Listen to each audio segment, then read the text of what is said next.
नमस्कार। दी viewer shifting ये जो एपिसोड अभी चल रहा है उसी का अब नया एपिसोड लेकर आप लोग के सामने आया हूं।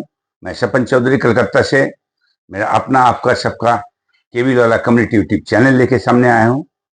अभी तक ये जो व्यूअर शिफ्टिंग का जो भी एपिसोड बना है उसमें जो जो इश्यू लेके हम लोग बात किए थे किए हैं वो आप लोग देखे होंगे जरूर।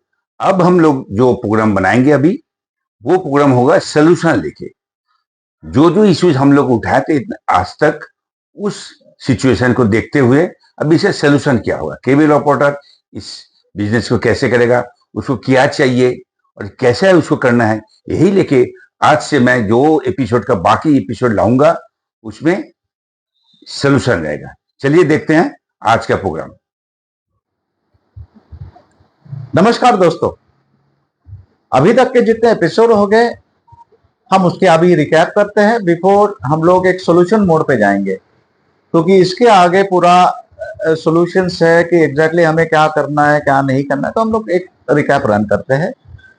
पहले हमने लास्ट एपिसोड्स में देखा कि केबल एंड डीटीएच के बारे में हमने बात की। दोनों लीनियर वन वे सिस्टम्स वाले प्लेटफॉर्म है और दोनों आपने सब्सक्राइबर लूज कैसे कर रहे हैं उसके बारे में बात की। हमने लीनियर नॉन लीनियर टीवी के बारे में बात की। TV and broadband market size कितना बड़ा है उसके बारे में हम लोग डेटा के साथ बात की। केबल एंड डीटीएच प्लेटफॉर्म का धंधा क्यों डिक्रीज हो रहा है, वो उनके सब्सक्राइबर क्यों खो रहे हैं, ये समझने की कोशिश की। Cable TV and DTH subscriber कहाँ शिफ्ट हो रहे हैं ये हम लोग ने समझने की कोशिश की। केबल डीग्रोथ पे दिख रहा है एंड ब्रॉडबैंड नो ग्रोथ के परिस्थिति में चल रहा है। तो इस पे भी हम लोग ने चर्चा की कि ऐसा क्यों हो रहा है। कंज्यूमर माइंडसेट के बारे में हमने थोड़ी सी बात की। फिर टाइप्स ऑफ नेटवर्क के बारे में बात की और क्या टीवी अपनी लौकिकता खो रहा है इसके बारे में हमने चर्चा की। इस सभी टॉपिक पे हमने बात की। उस बातों से हमने हम देख सकते हैं कि आज के दिन केबल टीवी का सब्सक्राइबर लॉस डीटीएच की वजह से नहीं हो रहा है, that is for sure. Cable TV का लॉस ओनली वैनिला ब्रॉडबैंड की वजह से भी नहीं हो रहा है, this is also for sure. ना कि इतना केबल टीवी का लॉस सिर्फ नॉन लिनियर कंटेंट कोई के ब्रॉडबैंड ऑपरेटर दे रहा है कस्टमर को डायरेक्टली, या customer directly non linear content available कर रहा है, उससे भी नहीं हो रहा है। एक्चुअली ब्रॉडबैंड ऑपरेटर्स भी उनके सब्सक्राइबर को नॉन लीनियर कंटेंट बेच नहीं पा रहे। अगर डेटा देखे तो उनके 10% सब्सक्राइबर को भी नॉन लीनियर कंटेंट बेचने के लिए उनको मुश्किल आई है।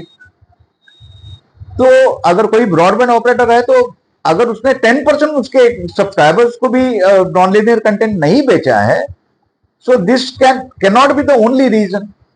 केबल टीवी का लॉस मेरे अनुमान से सिर्फ और सिर्फ केबल ऑपरेटर लीनियर कंटेंट के साथ नॉन लीनियर कंटेंट नहीं देने से हो रहा है, जो कि आपका कॉम्पिटिटर बिना मांगे बिना बोले दे रहा है।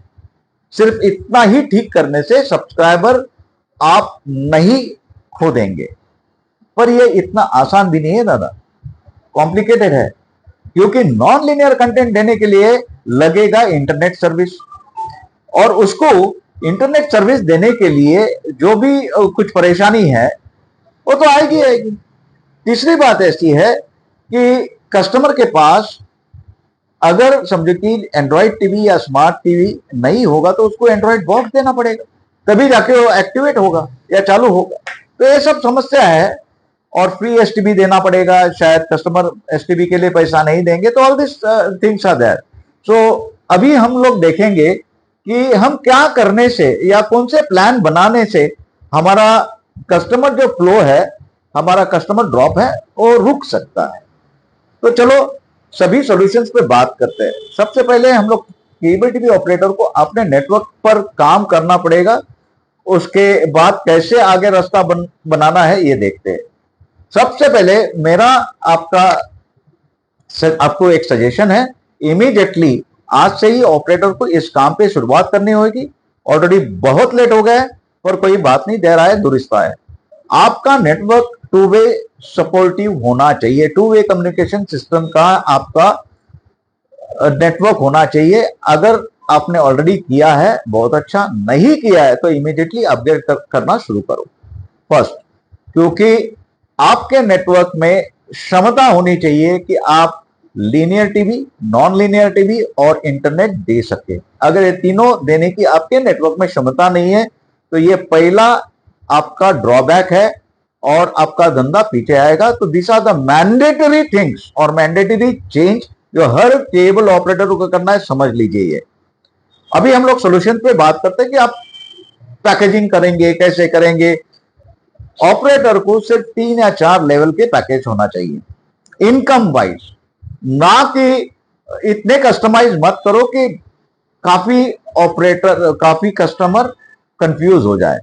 सो पहले हम लोग देखते हैं कि लो इनकम ग्रुप के लिए कैसे कॉम्बिनेशन होगा। तो plan A, low income group, plan A1। अब ये प्लान A1 में आप क्या करेंगे, लीनियर कंटेंट भी देंगे, ऑल चैनल दे दो या जो रिक्वायर्ड चैनल्स है वो दे दो। नॉन लीनियर कंटेंट में 15-20 OTTs का एक पैकेज दे दो जिसके साथ 2 मिनिमम प्रीमियम होना चाहिए। और वाईफाई, क्योंकि उसके बिना तो नॉन लीनियर चलेगा नहीं, तो वाईफाई जो है वो 15 से 25 MBPS का ही दे दो बस, नॉट मोर देन दैट। अगर आपका कॉम्पिटिटर आज 30 MBPS पे है तो आप 30 करिए, उसके ऊपर देने की दरकार नहीं है। This is what I feel, जिसमें आप अगर प्राइसिंग 500 से 550 रुपए लेंगे तो इंसान पे इतना बड़ा बर्डन होगा नहीं और आपका उसमें मार्जिन 175 से 200 रुपए तक होना चाहिए। Plan A2 again for low income group, जिसको नॉन लीनियर कंटेंट नहीं देना। ये ज्यादा चलेगा नहीं चलेगा मैं इस पे ज्यादा अनुमान नहीं लगा पा रहा हूं। मगर अगर लीनियर कंटेंट के साथ सिर्फ इंटरनेट, लो इंटरनेट अगर देते हैं विदाउट नॉन लीनियर कंटेंट, तो ये आप कस्टमर को 450 450 के रेंज में दीजिए। वही 30 MBPS के अंदर ही आपको इंटरनेट का स्पीड देना है, जहां आपका मार्जिन 150 रुपए से 250 रुपए होना चाहिए। तीसरा, यहां कुछ ऐसे कस्टमर है जिनको मिडिल इनकम लेवल के कस्टमर है जिनको लीनियर टीवी चाहिए, नॉन लीनियर शायद नहीं रिक्वायर्ड है, मगर इंटरनेट चाहिए, मगर हाई इंटरनेट चाहिए। तो उसको हाई इंटरनेट दे दो, 100 MBPS दे दो, उसको लीनियर कंटेंट दे दो और ये पैकेज उसको 500 550 रुपए में दे दो। और 550 से क्रॉस मत करो, 500 द बेस्ट, और आपका मार्जिन जिसमें 200 से 250 रुपए होना चाहिए। अब हम लोग आते हैं प्लान बी पे। Plan B is for middle income group. अभी मिडिल इनकम ग्रुप एक्चुअली जो है वो साइज अच्छा खासा बड़ा है, लो इनकम का सबसे बड़ा है, बट मिडिल इनकम का भी अच्छा खासा बड़ा है। तो हम अभी मिडिल इनकम के बारे में बात करते हैं। उनके लिए एक प्लान आप अगर देंगे कि लीनियर कंटेंट 15 से 20 OTT, जिसमें 3 प्रीमियम OTTs रहेंगे, हाई स्पीड वाईफाई आप 40 MBPS से 60 MBPS पे देंगे और उसका प्राइसिंग आपका रहेगा 600 से 650 रुपए। You will not cross 650 rupees, जिसमें आपका मार्जिन आपको मिलना चाहिए, क्योंकि आपके सर्विस प्रोवाइडर्स कौन है, आपका उनसे ट्रांजैक्शन कैसा है, क्या प्राइस में आपको आ रहा है, ये तो मुझे मालूम नहीं है, मगर आपको 200 से लेके 250 रुपए तक आपको पैसा मिलना चाहिए। इसमें वो बैठता है, मैं मेरे हिसाब से जब भी देख रहा हूं तो इतना निकलना चाहिए, बट आपका निगोशिएशन आपके सर्विस प्रोवाइडर से कैसा हुआ है ये मैं नहीं जानता हूं। अब आती है हायर मिडिल इनकम ग्रुप के, हायर इनकम नहीं बात करो, हायर मिडिल इनकम।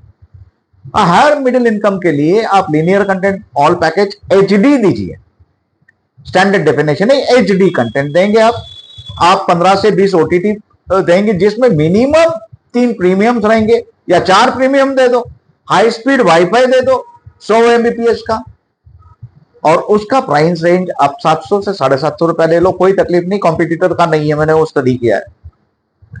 और जिसमें आपको मार्जिन मिलना चाहिए 250 से लेके 250 रुपए तक। अब हाई इनकम का और एक है प्लान डी, जिसमें आप उसको देंगे लीनियर HD कंटेंट, 15 से 20 OTTs देंगे with 4 minimum premium OTTs, high speed wifi 200 से 300 एमबीपीएस में रेंज करिए आप। प्राइस आप 800 से 850 का रेंज में डालिए या 900 के रेंज में भी डाल सकते हो, जिसमें आपका मार्जिन 275 से 300 रुपए तक होना चाहिए। ये रही हमारी प्राइजेस और पैकेजेस के बारे की बात। इसमें हम लोग सोच विचार करेंगे, कोशिश करो कि कस्टमर को ज्यादा से ज्यादा प्रोडक्ट कैसे दे सकूं, कैसे सस्ता कर सकूं और आपका मार्जिन भी बरकरार आपको रखना है। ज्यादा कमाने की मत कोशिश करो, क्योंकि कस्टमर आएगा नहीं।